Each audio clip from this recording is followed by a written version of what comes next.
Well, Brad, super excited to have you here today. We had kind of been talking already beforehand, but you have a very unique background in kind of an industry and role that's not really super like well understood yet. So definitely excited to kind of get into this today. But I'll let you introduce yourself a little bit. Yeah, of course. Well, again, thank you for having me. For those I haven't met, I'm Brad Smith, co-founder and CEO of Sonar. Um, Before starting Sonar, also spent the majority of my career either in direct revenue operations, sales ops, marketing ops, RevOps, as well as Salesforce consultancy. So a very, I'd say, unique background. I know a lot of folks have those similar backgrounds, but that is also what drove me to start Sonar. So again, excited to be here. Awesome. Well, let's start out with one of our favorite questions, which is debunk a myth about revenue operations, of which there are many. There are. I thought of two, but the first one I'll debunk or at least bring to light. I think a lot of people, especially if you're in RevOps, will agree with this. RevOps is not your Salesforce help desk or your IT support. Yes, does RevOps own and support and help modify and configure and build things through Salesforce? Of course they do. Just because you've been locked out of Salesforce, don't treat them as if they're just a help desk. There's a ton that goes into it. And I think one of the biggest things that we're seeing now, obviously, we run a software company. We sell directly to RevOps professionals along with other personas, but we hear that constantly. It's like, man, I'm just drowning right now. I'm backpedaling. I'm just in full on reactive mode, which I've been there. It's not a fun place to be. You don't want to be just drowning in help desk tickets or, hey, this is on fire, go fix it. That's part of the job, yes, but there's a much, much, much more important part of the job that lies more on the strategic side of things from a RevOps professional side. But yeah, everybody we talk with, I think they'll quickly lament and agree, yes, we're not just a Salesforce help desk. There's much, much, much more that goes into to revenue operations. Awesome. So you do have kind of a unique experience because you do have so much experience in Yeah. revenue operations. Now you founded your own company. So tell us a little bit about like one, just like what revenue operations actually entails, and then two, like how your experience has kind of shaped you being a founder and starting your own company. Totally. I'll start sort of on the inverse of that. I'll just say like what prepared me, I think, to take on a new role, obviously, of running a business, and why RevOps has helped me through that. But then I'll also share, just remind me to do this, share a little bit of the journey, like through the different companies, some of the lessons learned that really triggered us to go build what we're building now. But yeah, I'm a firm believer, and if I have to kind of pound my hands on the desk and make like a bold statement, I think you're going to see many, many, many more founders, CEOs, COOs that come from a RevOps background. Mhm. It is one of the few, and I would say most unique roles that gets exposure across so many facets of the business. Yeah. And you see a ton, or at least historically, you've seen a ton of founders start more on the engineering side. You always kind of have that technical founder that will help you with, oh man, we got to go build this, we got to go architect this. This is a lot of ways software companies start. Couple that up with a go-to-market salesperson, and you're on your way. Mm. But I think you're going to see a little bit more. Hopefully, I hope everybody here that's listening and watching, especially that's in RevOps, has an entrepreneurial bug or spirit to go and start something. But I do think it positions you very, very well for Mm. running a business. And you think about one of the core pillars of RevOps, which is reporting and analytics and truly understanding how a business functions. You're already setting yourself up to be familiar with, all right, what is our conversion rate for MQLs and SQLs, and insert every QL here in front of that. Tons of different acronyms. But you're already watching from a marketing perspective Mm. what strategies we're taking, how we're tracking that through our revenue funnel, not our sales funnel, but the entire revenue funnel. So you're already prepped there on the marketing front. Compound that with everybody. Actually, this is a polarizing statement. Some people will agree, some people won't. RevOps mostly stemmed, or at least originated, partly in sales ops. It just started to go wider, right? And if you think about it in that capacity, clearly most RevOps folks are going to have a big background in sales ops. So you're already familiar with true form funnel metrics and optimizing processes. And oh, by the way, let me go hook up this new piece of software to our go-to-market tech stack. So you're well versed in that capacity of just truly understanding how that department works and what makes them tick and some of the success factors. Same thing can apply on the customer success side. If you're supporting your CS unit, you understand the importance of GRR, NRR, of course, all the reporting and metrics go into that, but also some of the bottlenecks that occur with it, some of the pain points that happen. And so if you just stop there, even in those three departments, you are positioning yourself, at least from a go-to-market perspective, to be knowledgeable about how a business can run.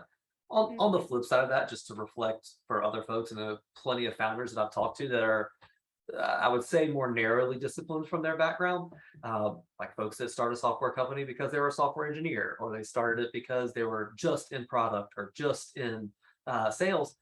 There's a lot of learning to do. You have to go learn. If again, let's say you're an engineer, you probably haven't had a ton of exposure to what a marketing funnel looks like, how to think about where you're allocating some of your money to, all right, we're going to go do this campaign, or we're going to go employ this strategy. So I think at a whole, you're going to see, or at least it has benefited, my background has benefited me in this now operator capacity, that it wasn't as steep of a learning curve as if you were just more narrowly focused. So I am excited about the future. My hope is we see a lot of companies bubble up that have RevOps backgrounds. That'd be music to my ears, of course. For sure. Yeah. Love that.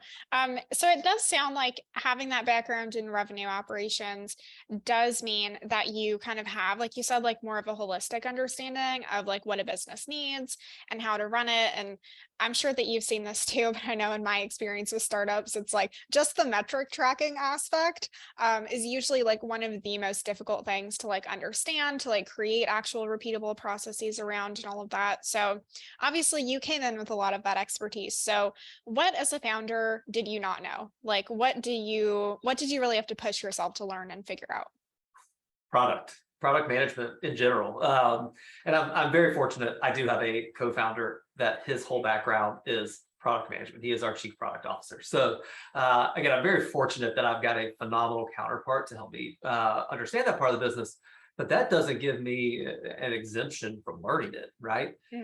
So even working with him has been really fun because I'll tell you a brief and fun story about that. Even when we were like super early, had less than 6 employees, obviously way more than that now, but we were all very vocal in our Slack channels, and I'd jump into the engineering channel and without, with the right and good intentions, I would just jump into some of the threads and start giving my feedback on it. I remember Jack picked up the phone one day and was like, dude, you have to stop giving that much like color and feedback to the product engineering team. I appreciate it, don't get me wrong, and they do as well, but you have to remember they are very narrowly focused on the sprint that we've already planned, that we've already groomed, that we have just right in front of us. And so it can confuse them when you provide extra feedback of, oh, well, but let's make sure this click path goes from here to here because that's how I would think about using it as a user. There's a time and place for that feedback, but it is not in a silo of a Slack channel without a ton of context. And so I just remember learning that very quickly from him. He's like, just give me that feedback. I'm happy to filter it through at the right time to the right medium. But you have to learn so much about how to run a business, and a lot of that is just keep your seatbelt on, strap in. You're going to stub your toe through it. Nobody's perfect. Obviously, the other side of that is HR. We all work very closely with HR in our different businesses, but learning that from a business perspective, it's a fun and unique challenge. I can't be here without giving a massive high five to Kayla, our director of people ops, who just runs a tight ship for us. But that was definitely a learning curve, to say the least. That's so interesting. Just to kind of see like what strengths, everyone individually is bringing to the table.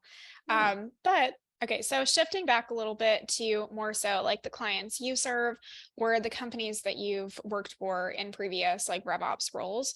What do you feel like are the biggest challenges that people run into? Like, what are the things that keep you up at night? Ooh, from a RevOps perspective, man, how much time do we have? I'll answer that, and I'll kind of go back and answer that in line or in stride with some of the a little bit of the storytelling as far as like background and how we got to where we are, really how we even ideated to come up with our idea of our solution. Certainly not here to sell anybody Sonar. Happy to talk to you about that if you want. But with again, I'll fire up the DeLorean and go way back in time. I'm sure Jared appreciates the DeLorean comment. Um, I started my real operations career with a company called Cloud Sherpas. Oh Jesus, this was 2012, 2013, so about 10 years ago.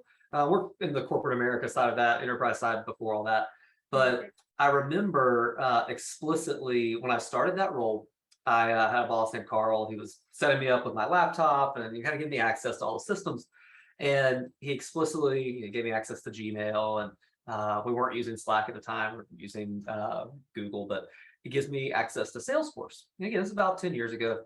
And I remember him saying, I remember him giving me access to it. I was like, yeah, this is great. Hey Carl, what's Salesforce? What do we use that for? And you would have thought that he saw a ghost. And Oh my gosh. I could read his mind. He was like, I hired the wrong guy. How It's did this guy.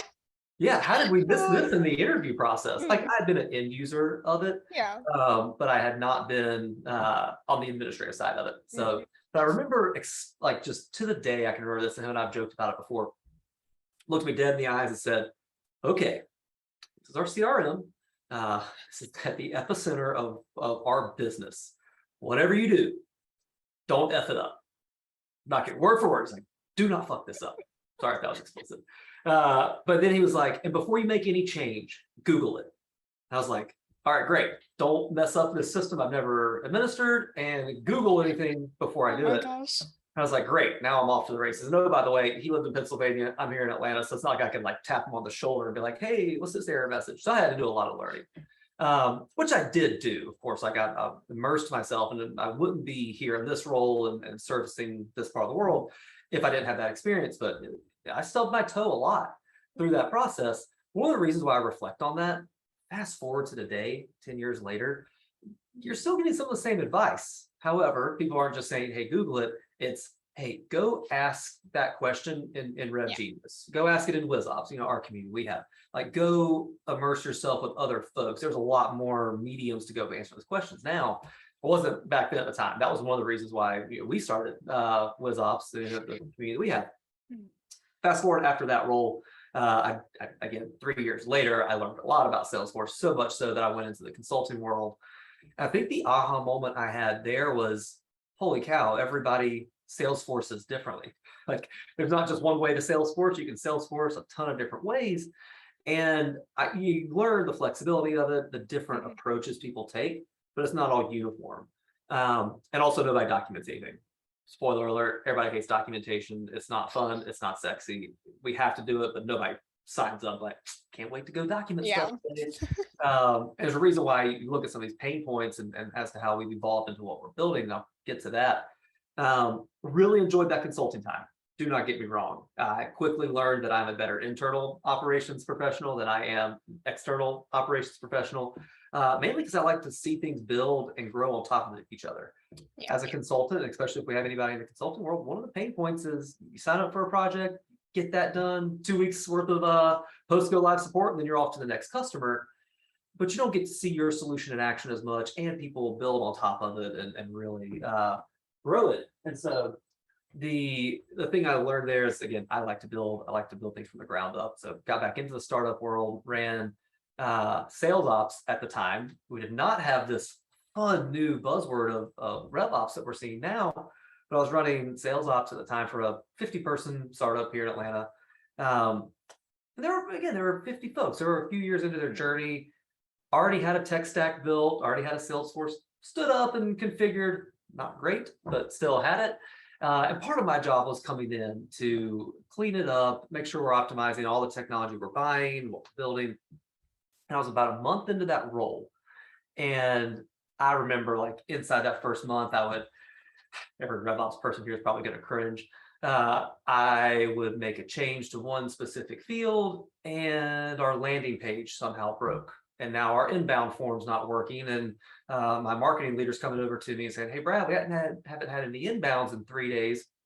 what's going on? Did you change Oh, something? I'm no. like, no, I have no clue what you're talking about. Oh, Shit, go fix, go fix, go fix. And again, it just kind of goes back to the documentation, but also more of the awareness. yeah. How are all these systems configured together? Like, how do they correspond with each other? A week later, I make another change, and my finance person comes over to me and says, Brad, I can't, all of our revenue numbers are now like showing as a zero. I can't invoice anybody. Did you do something? I'm like, I probably did do something. I think I broke another integration. And so fast forward about a month into this role, we were at a company happy hour, and I'm telling this exact same story to another guy who had started around the same time I did. He's on the product and engineering world. And I was describing this problem, and he kind of looked at me funny. He was like, is this a problem across the entire industry, or is this just something isolated to our company? I was like, I've had these similar problems everywhere I go. Yeah. And he was like, wow, that's interesting. We, as in we on the engineering and product world, we don't have this problem. Of course, we're 60 years into our journey of developing software, where Salesforce just turned 20 this year. And so they've had much more time to develop and build. But he started getting me really excited because he was like, well, here's how we solve for some of these problems. You mentioned integrations breaking. We have a great system called Datadog that helps us map out and monitor how our systems communicate. Wonderful. And I remember at this happy hour, I'm on my phone, like writing in my note section, like, ooh, I need to research some of these. Like, well, great, Datadog. What else? He's like, well, you said documentation kind of sucks, or that it doesn't really exist. More or less, we've automated that. We've got GitHub, which really is kind of a code repository. It shows you when things have been changed or modified or updated, and how it works across different users. It's like, great, GitHub. Let me write that one down. It's like this. Like, well, things break all the time. Sometimes silently, sometimes out loud. He's like, man, you should really check out PagerDuty. PagerDuty is a great company. It alerts us when something, an error happens or something breaks. So I got really excited that night, write them all down, go back to the office the next day, and I started researching all of them. And two really big themes occurred during this research. One, these are all developer tools. Loud and proud, I am not a developer. I do not have a computer science degree, business management, communications minor. So I learned a lot of my technical skills along the way by all these different companies I worked in. But I'm not classically trained in software development. Therefore, I am not coding. Those are all code heavy type platforms. And so I didn't, again, thematically, didn't fit for my solution. But just as important to that, those systems didn't really even integrate with Salesforce. Now, zoom forward to today, some do in a different capacity, but I just found myself at a dead end because I couldn't use them. And again, because I'm not smart enough, I'm not classically trained, but they also just don't even integrate. And so I was back to square one, and I go back over to that guy around lunchtime that next day. I was like, dude, you got my hopes up. I was really hoping that this was going to be the fix for this. And I told him why, and he was like, really? That seems like a pretty big gap in the market. Somebody should figure that out. True story. That was the first conversation I ever had with my co-founder, Jack. Oh, So wow. yeah, at its core, That's amazing. yeah, when we are solving these problems, like it's one because we're rooted in the same problem space, just different departments, really.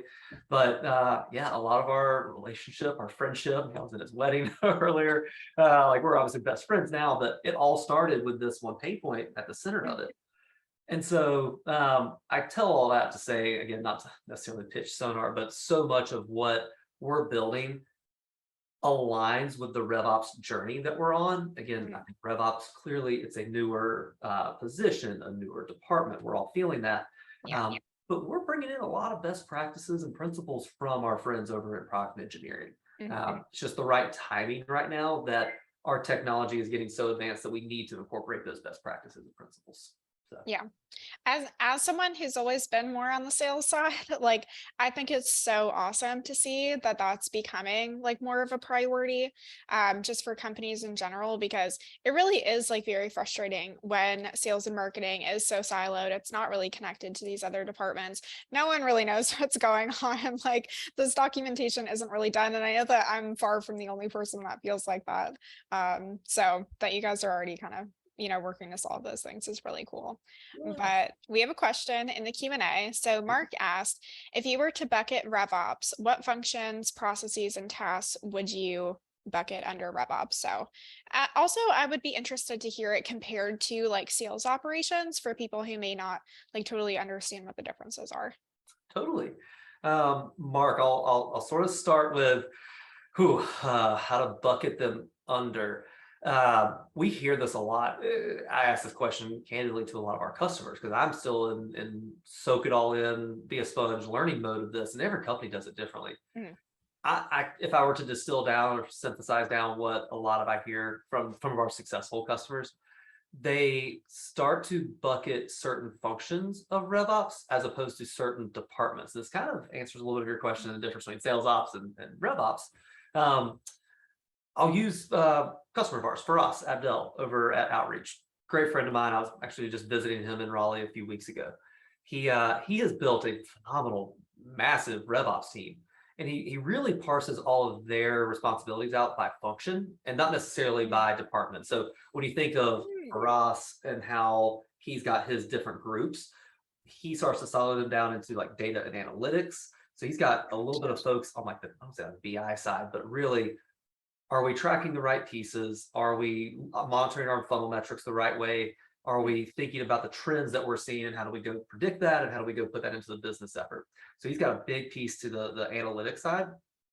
He has an entire group and department really focused heavily around just the tech stack side of things. So I think all things go to market, technology, obviously Outreach uses Outreach, drink their own champagne, but all the different systems they use Sonar. And so that person in that group owns how their systems work together, Mhm. and they fully function there. Same thing, he's got more on the process and enablement bucket. And so you can kind of keep, I don't say pontificating, but you could keep going down. He does these by function, which for them works perfect. 1,200 person company, Series D now? E, I can't remember where they are, but soon to be IPO, I'd imagine, in a different market or when the market is probably better.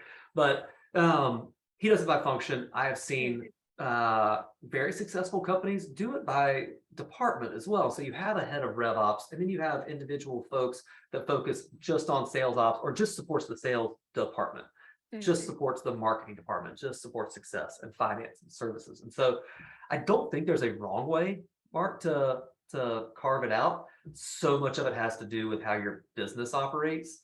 I tell folks, even like this kind of inclusively talks about sales ops versus rev ops or how you differentiate. I look sometimes, I tell folks, if you look at your business, you might not need a ton of operational support and focus heavily on marketing. You might need it more on the sales side. If you have a high velocity business, pure PLG play, people go to your website, they sign up, they start using, you don't need a ton of operational support really on the marketing piece. There's a lot of moving parts, don't get me wrong, but the strategy doesn't really focus too heavily there. The strategy Mhm. might be focusing more on your account managers or your CS team that's like, all right, great, they landed. Calendly, a great example of that. One of our customers here in Atlanta, uh, they are almost full on PLG. You go straight to Calendly's website, set up your own account. How do you go expand that customer? How do I now go get into the bigger group? That is the land and expand play. They have a big operations team that fully focuses on the expansion side of things. So on the inverse of that, if you have an enterprise level software sale that's going to take 6, 9, 12 plus months, Mhm. you need such high focus from your ops team to start removing every single big or small barrier that doesn't further elongate that sales cycle. So you're always talking about efficiency. Those folks might have a more RevOps group that is focused on sales. And so I say all that, you can kind of keep going. We have customers that are inside the software space. We also have customers Mhm. in transportation, manufacturing, public, private. Everybody operates differently, but they all are all centric to the fact that reporting, analytics are both in the same bucket together. They all realize that systems, we can't do what we need to do without the right systems in place. Sidebar there, find your problem first before you go buy software to solve it. Yeah. Tales all this time. But again, everybody does a little bit differently, and I think that's perfectly fine. I encourage everybody to embrace that. Don't try to put a round peg in a square hole. Make sure that RevOps is serving your business the right way. So I think that this leads us into the next thing that I wanted to know, which is like, what do you see in terms of the future of RevOps, like over the next few years? And do you feel like there is like a way that most companies will be organizing their RevOps team, or do you feel like it's going to go in a certain direction, like for the industry as a whole, or do you really feel like it's just going to be on a case by case basis by company? In the short term, I still will see it case by case. Mhm. I think a lot of times that aligns to what the overall company's goals and objectives are and what they're trying to do from an OKR perspective or however they're tracking. So I think in the short term, I think it'll be a little fluid and you'll see it probably bounce around. We ask every one of our customers this, we ask our community this. Where does RevOps report into? Is it sales? Is it Yeah. COO? Is it CEO? I think it's varying, but where I see it going, well, I think we're here. I'll take one step back. I think one of the biggest confusions right now to a lot of folks is what's the difference between RevOps, business ops, business systems. Um, it's great. I hate to say it that way, but there's some gray area there. But I will, if I look at the current market and I look at the way things are trending and where a lot of people's focus areas on, Mm. there's no shortage of focus right now for any company with the emphasis of security, compliance, governance, which does go heavily into your CRM and Salesforce and how you're taking people's information in.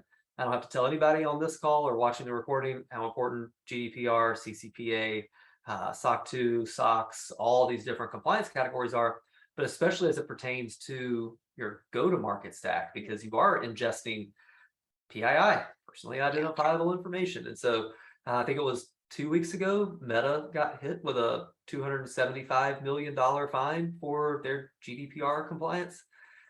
That sucks. Nobody wants that. No Glad company I'm wants not the that. one paying. God, me too. Knock on wood, man. I'm glad we are clean and clear on that. Mhm. But I tell that because I do think a trend that we will see more, not necessarily RevOps go sit under IT Mm. or a CISO or governance or compliance, but I do predict that they'll be heavily involved. Gotcha. Compliance and governance is only getting tighter and tighter. And you see this now with great companies like Drata and Vanta that Mhm. are helping companies do that. Yeah. Customers of ours. So they enjoy or they focus so primarily on that, and for good reason. Again, you can be fined and penalized for breaking these sort of things. And so I do see that as a trend. Where does who else starts to get heavily involved? I highly see IT security compliance. We actually just released a new big feature last week that tailors towards this, and we're already seeing um, BAs and IT analysts and infosec starting to use Sonar in a totally different way. Again, we built our platform for RevOps folks, but they are bringing BI folks in to better understand how data and how it's going between systems and the governance behind it. So we're already seeing the trend a little bit right now. That's really interesting. So there are a couple more questions in the chat, so we're gonna get to Cool. those. Yeah. But I think that you have even more insight because it's like not only do you have like that experience of being in RevOps at other companies and now being a founder and working in the space, but you also have a community of people who are all RevOps professionals. So I'm interested to hear about like what do you feel like the biggest mistakes that you see people making who are like trying to build out this department or trying to get into this sort of role? What are you hearing from them? Um, some of the biggest pain points that people feel, which kind of in line goes with mistakes, proper communication. Mhm. Um, by that I mean keeping all of your stakeholders informed of what's going on, why you're doing specific things, where you are with the project status of that. That gets into a little bit of project management principles and things. Proper communication, just at its core, the ability to say no. I think the most pain that people in RevOps experience somewhat self-inflicted because they don't know how to properly say no or say no with grace. Um, it is tough. And here's the hardest part about that. As true form RevOps folks, it is in our DNA to say yes. Like we want to be problem solvers. We want to go and help everybody out. You need that new dashboard? I got you. Give me a day or Yeah. two. I'm gonna pull it up. But if you're not aligning it more closely with your overall company goals, Mhm. you have to find really good ways to say no. And by that, it can be, I hear you need that new dashboard. Just a reminder, here's my OKRs for this quarter. Here are the things that I'm focusing on. I can get to that. Do not get me wrong, but I actually need to go run that through our group just because this is something Yeah. that's not really pertinent to that. So if it works for you, can I get back to you in 2 weeks? That way, I can review this with my team, make sure that we're on the same page, and I need to focus my time here. You could take one more further step into the advanced side of that. And I say advanced, I see a lot of our customers already doing this, taking real principles from product engineering, starting to run sprint cycles. Hey, I understand that you need this one dashboard created. We're mid sprint right now, and I've got a deliverable that's due next Friday. My full focus is on this. Now, I can add that to the backlog. We'll groom it, and it might get included in the next sprint. Is that okay? Mm. You heard through both those examples. I never really said no. I didn't say, nope, not going to build your dashboard. But you are Yeah. reorienting your audience to say, got it. They've got a lot of things going on. They might not be able to do that. Same pain point, the challenge of communicating that. Mhm. Hey, I'm in RevOps, not in marketing ops. I'm Yeah. sorry, CMO. I know you need me to go fix this thing with Marketo or Pardot or Chili Piper, insert name here. I'm also working on deploying our customer success tool right now, and I'm also updating our version of Sales Law for outreach to this new thing. So Mhm. proper communication. We've seen a lot of people now getting into the habit of sending release notes. Like, hey, this would be great. I'm going to send out week over week or every 2 weeks during our sprints. Here's what we worked on. Here's our next big rocks that we're focusing on. Yeah. That little bit, take 10 minutes to do that. That will save you an amazing amount of headaches ahead of your way. Love that advice. So, Jess asked, for a director of marketing managing client accounts, what would you say are the most important points to know in order to ensure smooth operations without getting too far into the weeds? Ooh, that's a good one for a director of marketing managing client accounts. So I probably need a little bit more context, but I would still say just in order to ensure smooth operations, probably going back to the communication side. Yeah. Jess, I think one of the best parts about RevOps folks is they're brutally honest. They do know how to say, "Yep, know how to do that," or "Nope, sure don't." And so I would encourage just real, authentic banter with your ops folks. If you're, I'm assuming if you're the director of marketing, you're probably not, to your point, rolling up your sleeves, getting too far into the weeds of configuring things. Um, I would do your ops team a favor, whoever you're working with. Um, when you go make a request, ask yourself why 5 times before actually making the request. That sounds good. That's an old product management play as Mhm. well. But assume that if you went to them and said, "Hey, um, let's think, a new competitor popped up on our radar. We need to start adding them to our competitor nodes. How do we filter them out for outreach, things like that?" Take the diligent time to say, like, great, I'm going to write a few things up here. This is the thing that is happening. Here is my specific request for marketing. Here's why this is important to the business. um, the inverse style of that, so many people come over to, I hated this when I was running ops. People would swing by my desk like, "Oh, Brad, my hair's on fire. I've got to go and we've got to add this one thing. I can't do it right now." Like, please don't go to a RevOps person with like a very narrow, not thought out request. Mhm. They're willing to help, but they need the right information at the right time. Yeah. That's probably where I would think about communication. The one thing I'll say, when you spurred a thought in my head when you said it, I'm not too far into the weeds. Also, one of the biggest skill sets for any good ops person, especially if they want to move up in their career, Mhm. they need to find the ability to zoom in and zoom out within a blink of an eye. Like, you at least be knowledgeable Yeah. of what's going on. You should 100% be able to see all the way down to the field level and then zoom out, snap of a finger. This is how it impacts our OKRs. So I'm glad that you mentioned that, because that definitely does seem like a very important skill to have, especially with all of the other aspects of RevOps that you've talked about. But someone did ask, if someone is considering breaking into RevOps, what types of skill sets would you expect them to have, and what will make them a successful RevOps professional? Yeah, that's a really good question. A few things. I want to go back to the same piece, like think a few layers deeper. Actually, this is a good story from one of our customers. Try to think if I can say their name or if I'm going to throw them under the bus with part of this example. We'll leave them anonymous for now. I'm not saying but they were actually transitioning into the RevOps world. I think they were it's either an AE or an SDR. It's from the sales side of things. And they already talked to their VP of sales, like, I'm showing interest here. Are there things that I can do even now as an AE? I'm not going to, abandon my current role responsibility that I can start sharpening my sword on, or that I can help you with. And VP of sales, like, absolutely, let's do that. A week later, a week passes by and they say, hey, I need some help looking at some of our analytics behind our conversion rates from stage 2 to stage 3 in our sales cycle, pretty narrowly scoped. And through the story, I remember the person saying, like, at first they just went and solved that one problem. And a lot came after that, like a lot more follow-up questions. I think the learning lesson they had was, let me go think a little bit further in advance. If my VP of sales is asking a question like, what's my conversion rate from stage 2 to stage 3? Ask them, get enough information from them first, like, what's the context here? Who are you trying to solve this for? Or who asked the original question? Or what are you trying to really get to?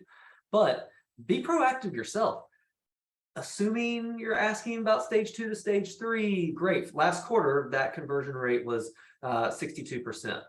I assume you probably want to see that quarter over quarter. So I went ahead and ran that for the previous quarter, the previous 2 quarters. And I'm already forecasting forward, like I see a trend right now. So if things continue the way they are, we might be increasing this by 5 percentage points next quarter as well. Just that little extra depth there can go so far. And you're building credibility with that person too. Because ultimately, if you want to transition out of that role, they need to have enough of wherewithal to go to the CEO or CFO and say, hey, I'm going to go move this person from this role to this role. They've already been helping me. They're a critical thinker. They help me solve questions that I haven't even asked yet. Best way to start transitioning that up. Awesome. Yeah. Okay, let me just take a look because we got a few more questions in here. So Lulu asked, if we don't currently have a RevOps person, what is the best way to address and propose the position, benefits for overall sales goals and sales team support? Totally. You are going to be very well suited to asking a question that you probably already know the answer to. Kind of sounds counterintuitive. Align whatever value prop you're pushing to them with your top line business goals. Everybody right now, we're in a recession. Sorry, nobody likes the R word. Here we are.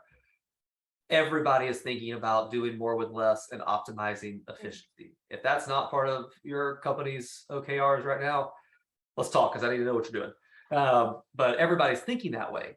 So if you're trying to position yourself to go be in a RevOps role, what is it that person at the top who set those goals wants to hear for that? It's the same principle in going to hire people, like, hey, I need to go request a headcount. What's going to make them have that aha moment that says, yep, you're right. You thought about this clearly. This is what we need to do. So think about it in that context and really say, hey, I realize that this is a gap in our business. We as a kind of pontificate here, as a sales team, we are struggling right now in our deal cycle because we're not getting enough information from this department or from this system, or even the smallest one. It takes me an hour and a half to go create a quote to be able to send to a customer. We have to optimize that. Now, think further about what that does for the business and go prepared to say something like, hey, we have a really good opportunity to decrease our sales cycle by up to 10% by just making these small modifications. We have to focus on those. We have to have dedicated time, effort, and energy. And I think, from what I've heard from a lot of different outlets, revenue operations is helping do that. We should go think about that as a strategic move for our business, but go in hand with something that's aligned to your overall company top line goals, no doubt. So, okay, like Lulu asked, if a company doesn't have any RevOps person, much less a department, like, at what point should they start to look at adding someone? Ooh, we actually we had a webinar on this yesterday, believe it or Oh, not. nice. We did a big survey through our community and just through LinkedIn, and everyone had a Mhm. ton of responses. But one of those was, when do you start a RevOps department? Yeah. You know, like when are you bringing your first resources on? Well, it's funny. I had outdated information that I used to tell people. To be honest with you, I used to tell folks, typically when you get to about 50 people in your Mm, business, you need somebody focusing directly and intently on how the systems are working together, how you're doing analytics, process improvements, etc.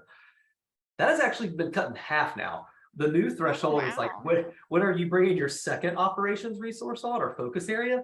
And it's roughly around 50 to 60 headcount. Mhm. It's kind of fascinating, which Yeah. all that tells you is that this job is tough.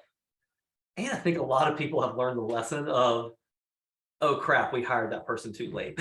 Like they spent the first 6 months or 9 months just cleaning up tech debt and trying to orient themselves around. Clearly, that's Mhm. a sign that we brought this on too late. Um, I think it when you have clearly you want to have product market fit, you want to be a viable business where you can have some order of predictability. Mhm. However, if you find yourself at a point of like, my gut's telling me I've got a predictable sales motion or a predictable SEO strategy or a predictable anything, but I don't have enough data to validate it, or I don't have someone focusing enough on the trends for that data. That's also a sign. Like, trust your gut sometimes, especially.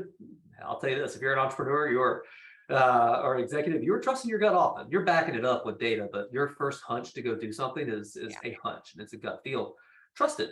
But if you find yourself not having enough dedicated time or a resource to help you prove that gut feel, that's a good sign for RevOps. Are there any other like warning signs? Maybe not for like the individual that founded the company or is like really overseeing it, but maybe for like their team that like leaders should be looking out for. And when they're seeing it, they're like, oh, okay, maybe we should Yeah, really start looking into this seriously. yeah. This can be scaled.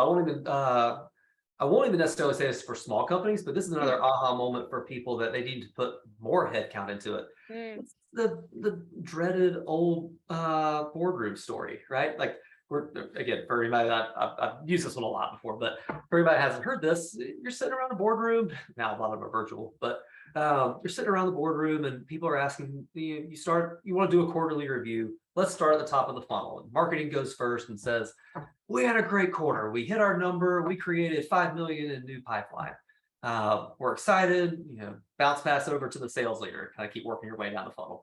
Sales leader scratches her head and says, "I didn't see 5 million in new pipeline come through. I saw 4 million. That's okay because we got really close to hitting our number. We're 95% to goal. We closed 1.5 million.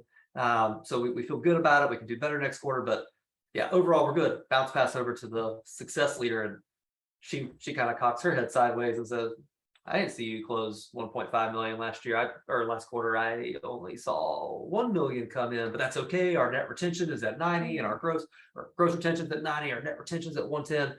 And then all of a sudden, like, you just keep going down, but ultimately you look down at the end of that table and you see either your CFO, your CEO, or your board members like this. And they're like, why aren't we Oh able to, no. yeah, why aren't we able to tell a continuous data Yeah. story? Well, you might have too many silos operating, you might not have good data Mhm. alignment and governance, even all the way down to the amount field and stage field. We all use those fields, directly in Salesforce and in all of our reporting. But if we're not using them the right way, you're going to have a lot of misinterpretation and confusion. And that's another good telltale sign. Hey, maybe I need to go and invest more in keeping all this stuff clean so we've got better reporting and we can make better business decisions off of that reporting. Awesome. Yeah, Okay, Elizabeth asked, do you think a sales ops department could morph into a RevOps department easily? totally. I think you're probably already, Elizabeth, you're probably asking that because you're already feeling it. Um, I, to reflect on the first time I experienced that same company that I was talking about where I met my co-founder, excuse me.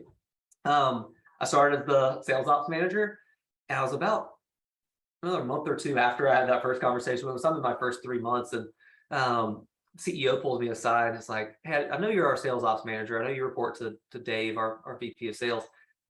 I see you spending almost more of your time over in customer success with Jen. Is that a fair, observation? I was like, yeah, totally. I'm helping a lot of my systems that I'm using. She's starting to use. We want to make sure that that sales to customer success handoff works the right way. Hmm. And so he was like, you're also helping our marketing team. Libby uses you a good bit. Like, I don't think your title is that reflective of really what you're doing. You're not just doing sales operations. You're watching revenue go all the way through our business. I was at a conference a couple of weeks ago. They were talking about this new buzzword called revenue operations. Like, does that title you better? Now, funny at the time, I was like, hell yeah, I'm getting a new title. I'm gonna get some more money, maybe some Yeah. more equity. And I was like, yeah, Nick, this is great. It's like, cool. So am I getting a promotion? He's like, no, I'm just changing your title. So I got really excited about it at first, but all in all, the story's Hmm. sort of the same. I think if you're probably asking that, you're feeling that already. You're supporting Yeah. other groups. I would do yourself a real big favor. Again, go with some data in hand. If you want to go have that conversation, do it objectively and reflective. Hey, we're going into planning, or we're going into performance review season and going into next year. I went ahead and looked back, kind of ran back in my calendar and looked through all my tasks over the last 90 days. I zoomed out of all of it, synthesized it down, and said, hey, 30% of my time, put in a little pie chart, 30% of my time is focusing on marketing, 20% is success, 50% is truly sales. Revenue operations is a new way of thinking. Should we think about employing that for our company? But go with something in hand. Don't just go and say, hey, I'm stretched thin. I need some help, or I need a new title. So, So but yeah, you're probably already feeling it, Elizabeth. we've mentioned a few times, and we've had a few questions about people who are either like transitioning into RevOps or are essentially the first RevOps hire. So for those people who are kind of like leading the charge for their company for revenue operations, like what are the main challenges that people in that kind of role are going to run into, and how can they get past them? One of the challenges I ran into was, especially as I'll use the same example from that company. When we changed my title Mm. to it, again, that's a formality. Um, there were some old patterns and old muscle memory that still happen. That you have to be very, kind of goes back to the transparency and communication side of things.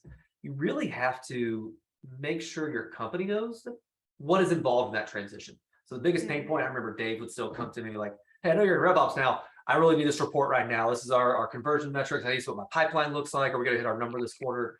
And those are all really important, time sensitive things. And don't, I'm not downplaying those, but kind of have to nudge and remind, like, Dave, I totally hear you. I'm focused on this project that I have to deliver for success at the end of this week. Um, what time period are you operating in? Do I need to go? Here's your, I'll say your trick to it. Do I need to go to the success team and ask them for more time to deliver Mm. this deliverable so that I can reprioritize and focus on what you're asking for right now? If so, could you help set up time Yeah. with that success leader? That burning priority probably isn't as burning as they were making it out to be. And if so, that's fine too. Yeah. But enroll everybody else into it. Don't let communication breakdowns are the biggest thing. That's the Mm. biggest thing across all companies. How do we effectively communicate?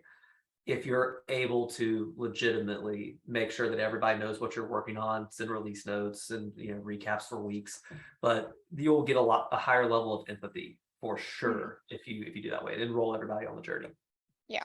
I mean, that's amazing advice, regardless of the role, Yeah. for sure. But so we've learned a ton from you, Brad. But let's learn a little bit more about you. Like, who are you? Where are you from? What kind of things do you do for fun? Yeah. Oh, fun. So I'm currently living in Atlanta, Georgia. Nice. I'm from South Carolina before that, so I'm rooted into the South. Mm. You probably picked that up on the accent, I would imagine. A lot of y'alls have been thrown into this conversation. Yeah, born and raised out here in the South. I met, excuse me, met my wife in undergrad. She is clearly the much smarter half of the Smith household.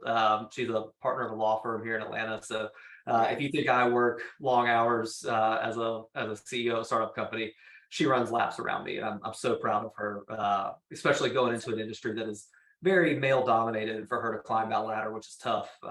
Can't give her enough high fives and praise for that. Also, she puts up with me. So, but on the personal side, we don't have any kids. Mm. We do adopt a fair amount of dogs, and we also foster dogs. So we currently Right. have, we currently have 3 senior citizen pugs. Mm. Oh my But gosh. yeah, over the course of, we did this math the other day because there's a local charity or local shelter that we volunteer and we foster a good bit. I think it was over the last 6 years, we've Mm. had a total of 30 dogs in and out of our house. Oh wow. Yeah, we failed clearly with 3 of them. We kept 3 of our own, but yeah, outside of dogs and work and my wife, big runner. I was actually out in Hawaii a few weeks ago, ran a half marathon out there, which is fun. That's So awesome. yeah, it's a little bit. Hopefully that's enough. Happy to go deeper. But ski season's around the corner. You're gonna find me on some ski slopes pretty soon. Mm. That's super fun. I cannot believe that you've had 30 dogs. That is amazing. And But I'm also, still I don't able think to you wear black. failed with the pugs. You just took it an extra step. Exactly. But, They're also all fawn, and so I've got lint rollers everywhere. If I wear something oh black, my it looks like gosh. I'm got dog hair covering me, but that's all right. Honestly, same. I was gonna wear a black sweater today, and that's exactly why I'm in this one. So Yeah. just I can't do it. But awesome. So where can people find you if they want to reach out? Like if they have questions about this episode, LinkedIn, email, what's the best way? Yeah, LinkedIn. I'll pulling up my LinkedIn now. I'll drop it in here. Perfect. Please reach out. I know a lot of folks are also part of our WizOps community. Feel free to jump in there. One of the just I can say it openly. One of the best parts about my job is actually talking and jamming out with RevOps folks. I get paid to do it, so I'm trying to figure out how to drop this in the chat while also talking. But yeah, that is again part of my favorite part of my job.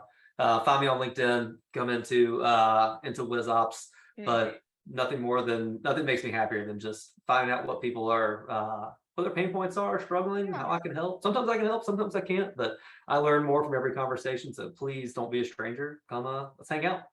Awesome. Oh, actually, last thing, how can people join WizOps if they are in revenue operations and they want to check it out? Totally. Wizops.org. I'm trying to figure out for whatever reason I can't like change where my chat goes. It's only going to you. Oh So no. yeah, wizops.org. Yeah, if you look on LinkedIn, Sonar Brad is the link for it. So yeah, come find me. But please join. We're having a great time. All things operations. We got a lot of fun events coming up, especially Mm. next year. Get-togethers. So stay tuned. Awesome. Well, thank you so much for being here, Brad. Super loved having you on this episode. And thank you everyone who watched. Reach out to Brad about any of his experiences or his community if you would like to join, but we will see you guys next week. Fantastic. Thanks, everyone. Thank you again. Have a great holiday. We'll talk soon. Thanks, you too. Bye. Bye. See you.